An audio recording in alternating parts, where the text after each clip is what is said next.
You're listening to Making Waves.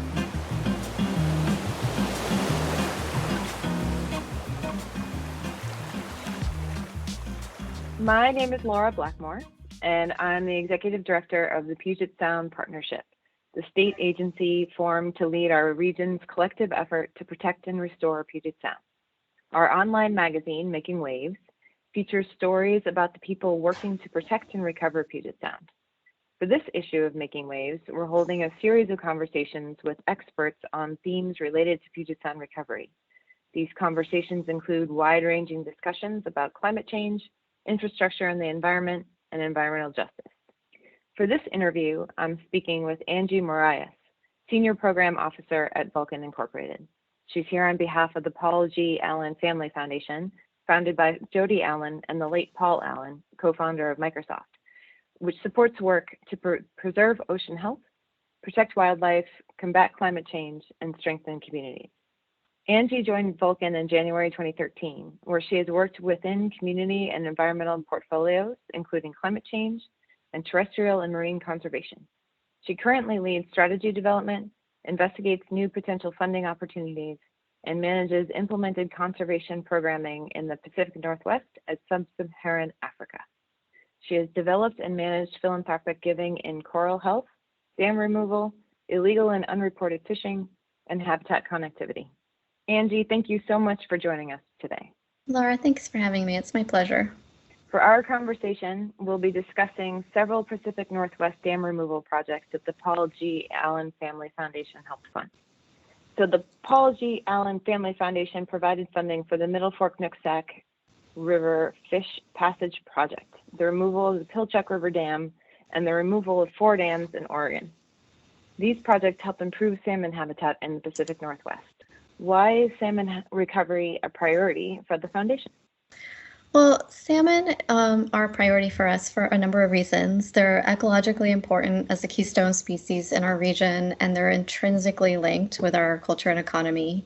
And like many of our colleagues in the region and partners, we're concerned with the plight that Pacific Northwest salmon face. You probably know some salmons are at 10% of their historic abundance, and the latest State of the Salmon report paints a pretty bleak picture on their recovery and future trends. So of particular concern to the Paul G. Allen Family Foundation is protecting biodiversity in the Pacific Northwest, including the southern resident killer whales, which are another endangered species in dire straits and whose populations are at a near 30-year low. The southern residents are struggling with impacts from toxins and noise pollution, and there's a lot we still don't know, like how climate change might be a factor in their decline. And we also know, while there's no silver bullet that will save the southern residents, we do know that 80% of their diet is comprised of Chinook salmon, and that lack of salmon is a huge issue. So increasing the supply of Chinook is an important piece of the puzzle, and it's one of the reasons that salmon recovery is important to us at the foundation. How do you think the removal of obsolete dams in the Puget Sound region can help us preserve biodiversity and address the risks of climate change? Well, salmon have shown themselves to be quite resilient, but they face a myriad of threats. One way to increase their chance of survival is by providing them access to cool, clean waters and the habitats that they need to thrive. And a pretty straightforward way of doing that is by reestablishing ecosystem connectivity.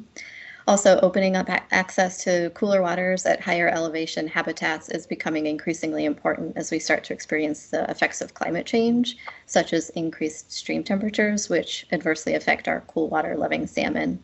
So in the past few years, we've seen ecosystems come back to life, such as what happened with the removal of the Elwha, and we feel it's important to act now. So the Paul Allen Family Foundation partnered with American Rivers and the Tulalip tribes and many others to support the removal of 6 dams, 2 in Washington and 4 in Oregon.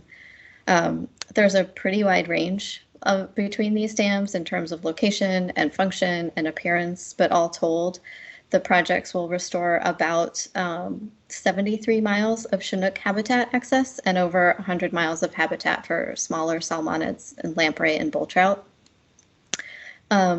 We are proud of these projects because they're great examples of how dam removal can benefit communities as well as the environment. If we take the Pilchuck, diversion dam, for example, removing it lessens flood risk for local landowners while also restoring access to about 37 miles of pristine riverine habitat. So these projects no longer have to be about winners and losers or the environment versus people. They illustrate that there are opportunities that benefit both. In what ways do you think foundations and nonprofits can help with advancing ecosystem recovery and building climate change resilience? I think foundations can play an important role as a catalyst and in filling gaps in what's available through public funding. Our engagement on the Middle Fork Nooksack Dam removal illustrates this. We were drawn to that project because of its potential to significantly impact early Chinook recovery. And although the removal had been highly ranked in the watershed as a removal action for many years, and it had been under discussion, it hit a roadblock in moving forward due to cost. Also appealing to us in that project were the number of partners involved, and for the most part, it was a non-controversial project with broad community support. And since funding was a major inhibiting factor, we felt that we could act as a catalyst in moving that project forward. And so the foundation became involved with it about 5 years ago. We were able to provide funding to reinvigorate the project and support a collaborative stakeholder process to identify a design alternative to the existing infrastructure. And public funding for those types of early stage activities are really hard to come by and really hard to secure. So by accomplishing those initial steps, it positioned the project and the city of Bellingham as the dam owner to be eligible to seek co-funding from the state's Puget Sound Acquisition and Restoration Fund, as well as a number of additional funding sources. And securing PSAR funding and implementing that project was a massive public-private endeavor, and it's one that we're really proud to be part of. I'm really glad to hear that. We're really proud to be part of it too. Thanks, Angie. The Paul G. Allen Family Foundation is involved with the Salmon Safe certification, a program that helps implement farming and development practices that protect water quality and maintain watershed health. How do you think new or retrofitted infrastructure can help with salmon recovery and climate change adaptation? The Puget Sound is an amazing ecoregion, and it's a beautiful place to live and work and play, and I don't see the appeal of that going away anytime soon. At least I hope not. And because of this, the pressures on our environment are just going to increase because of the region, as the region's population continues to grow. Stormwater runoff is a primary source of pollution in the Puget Sound, and it carries with it heavy metals and pesticides that adversely impact marine life. So environmentally innovative projects like salmon safe certification and green building practices are important because they can help us improve water quality, which help keep our urban watersheds clean and help salmon thrive. The foundation provided grant support to increase the uptake of salmon safe principles throughout Puget Sound. And additionally, Vulcan Real Estate became the world's first salmon safe accredited developer in 2017. But salmon safe certification is just one part of Vulcan's commitment to sustainable development practices. Others include brownfield remediation, natural groundwater treatment and reuse, incorporating green roofs and pea patches into design development. So there are lots of opportunities if one so desires to follow those.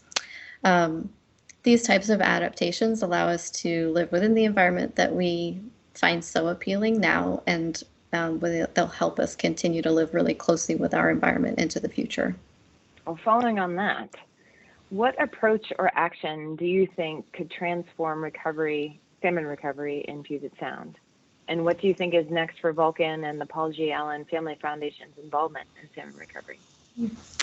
Well, salmon, as we know, are migratory species, and they travel hundreds of miles throughout their lifetime, encountering multiple threats along the way. So I think that there's great opportunity to work with partners at a landscape scale across ecosystems and across boundaries while embedding climate resiliency into future conservation and recovery planning efforts.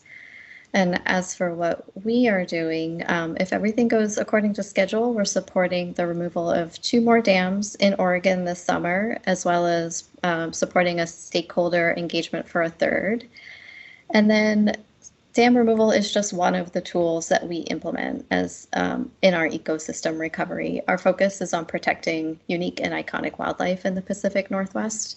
And we've talked today a lot about habitat restoration, but the foundation also supports research in salmon and orca health. And so I think as long as we continue to think about things being interconnected, the more effective we can be in supporting restoration and recovery.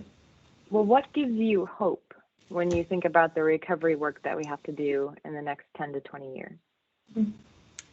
There's a lot. I think right now we're at a moment of opportunity to create this flywheel of momentum that encourages other groups and communities to remove additional outdated dams. And it's probably no surprise to you that I personally think removing unnecessary dams is totally awesome. But one takeaway I hope that people have from hearing about projects like the Middle Fork and the Pilchuck is that there's ample opportunity to partner with others to think about ecosystem recovery that benefits the environment and people. And I think that we as a collective group are finally moving in the direction of identifying solutions and implementing work in an inclusive way. And I find that really hopeful. And I think it will positively impact recovery of not just salmon, but of our entire ecoregion.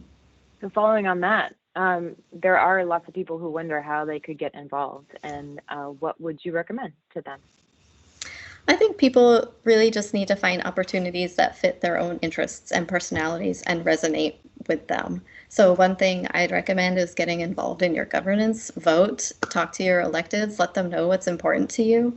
But beyond that, read, talk to people, and find things to do in your community, learn what's happening in our world, in your watershed, and then just find time to enjoy and appreciate the natural world that we live in.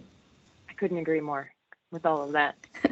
What would you say are the most significant lessons that you've learned in your time working on conservation? I think conservation comes back to partners. If you work with an inclusive group of people, you can achieve almost anything. We've been so lucky in our dam removal portfolio to work with groups and people who are really committed to the future of our region and of our communities. All right, now I have one non-Puget Sound question for you. What's the last thing that you read that you really enjoyed or that stuck with you? Oh, goodness. I just finished grad school, so my reading has been mostly academic.